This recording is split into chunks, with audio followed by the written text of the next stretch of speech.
On m'appelle Uvone. En celto-ligure, je me suis d'abord fait appeler Ubelka, la rivière dévastatrice.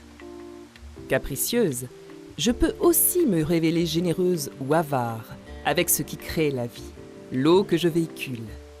Discrètement, je prends vie dans la montagne de la Sainte-Baume, véritable château d'eau de la Provence.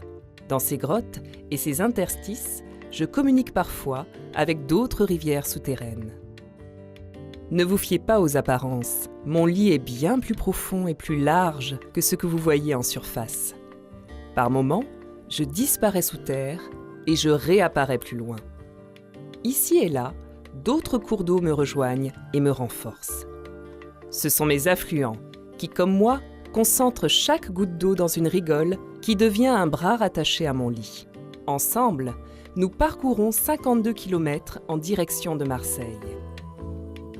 Du fait du ruissellement pluvial, 27 communes sont rattachées à mon bassin versant. Depuis longtemps, je nourris la vie végétale et animale qui m'entoure, y compris l'homme. Depuis longtemps, il puise en moi l'or bleu. Pour moi, un peu l'Uvone ici, c'est l'arc de ce qui se passe, c'est-à-dire c'est la colonne vertébrale de notre région. La parcelle que je cultive ici, ça fait à peu près 1,5 hectare. Ça borde complètement l'Uvone. Évidemment que tout ce qu'on ne met pas dans le sol, c'est autant qu'on ne retrouve pas dans l'Uvone de la nappe phréatique. Depuis longtemps, je l'inspire et lui procure fraîcheur et bon temps. Pour moi, l'Uvone, c'est une belle rivière. Ça me fait plaisir de la voir déjà, mais surtout parce que c'est un gros plaisir à moi de me retrouver devant cette Uvone. Elle est belle, j'en profite un maximum, du coup je peux venir taquiner entre 2-3 cours à la canne à pêche. On a pêché avec les puzettes. C'était trop rigolo parce qu'il y avait beaucoup de bêtes qui tournaient dans tous les sens. L'eau, elle est propre et elle n'est pas polluée. Et vous savez comment je le sais? Parce qu'il y a ce genre de bébêtes qui vivent dans l'eau. Ah, parce que eux, ça veut dire qu'elles aiment l'eau. Elles aiment l'eau propre. Et si elles ont de l'eau sale, eh ben elles meurent. Et du coup, il n'y en a pas. Et donc, il n'y en a pas. On le relâche? Voilà. L'Uvone, pour moi, c'est d'abord une qualité de vie. L'Uvone, c'est notre coin de campagne à nous, c'est notre qualité de vie à nous et les compagnons y trouvent beaucoup de bien-être. C'est une valeur ajoutée à une qualité de vie qu'on essaye ici de préserver, bien qu'on soit dans quelque chose de très urbain, proche de la ville, dans un site un peu industriel. Depuis longtemps, il déverse aussi en moi ce dont il ne veut plus. Eh bien, l'Uvone, c'est le fleuve de Marseille et on aimerait bien s'y baigner. Donc ça serait bien que tout soit propre pour pourquoi pas autoriser des coins de baignade après tout. Et parfois, il me craint aussi lorsque je sors de mes gonds. La nuit du 17 au 18 janvier 1978, il y a eu tant de pluie. Au fur et à mesure, elle montait. On a essayé de mettre des agglos sous le lit pour voir, mais après c'était trop, on ne pouvait plus. Et vers 3 h du matin, il a fallu qu'on parte direct. On est parti, on a traversé tout ça. Depuis 40 ans, on n'a jamais plus revu cette inondation. Alors, l'homme m'a aménagée et contrainte, déviée et détournée. Avec le barrage de la Pugette, il m'a même détournée de mon lit pour protéger les plages marseillaises de tout ce que je reçois, pour que je me déverse dans les calanques.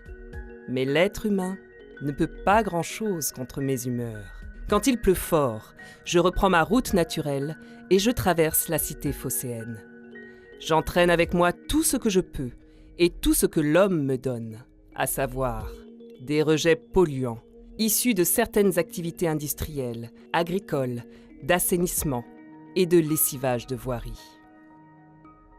On me prend aussi pour une décharge à ciel ouvert. S'il est vrai que je ne suis pas inépuisable, surtout avec le réchauffement climatique, mon territoire est alimenté par mes acolytes, la Durance et le Verdon. Mais je suis aussi en lien avec des ressources souterraines considérables, à l'homme de les valoriser. En surface, les 120 seuils qui me jalonnent, moi et mes affluents, font barrage à de nombreuses espèces animales, comme les poissons. Bien d'autres aménagements ont été faits, comme des berges bétonnées pour protéger des inondations ou des sols imperméabilisés qui, au contraire, empêchent l'eau de s'infiltrer naturellement dans la terre. Ces aménagements ne mettent pas en valeur mes berges et les tronçons privés les rendent difficiles d'accès aux promeneurs. Heureusement, depuis longtemps, des personnes s'occupent de moi. Si je lui apporte de la fraîcheur, l'homme veut à son tour me rafraîchir et il a décidé de décupler ses efforts pour y parvenir. J'entends même murmurer que je suis une opportunité.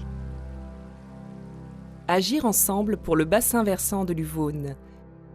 Grâce à de la connaissance sur le fonctionnement des milieux et des aménagements, grâce à des travaux basés sur des schémas directeurs, en concertation et transversalité à l'échelle du bassin versant, grâce à l'accompagnement de projets de territoire prenant en compte les enjeux de l'eau, grâce à des espaces de promenade, de déplacement et à des événements sur mes abords et ceux de mes affluents.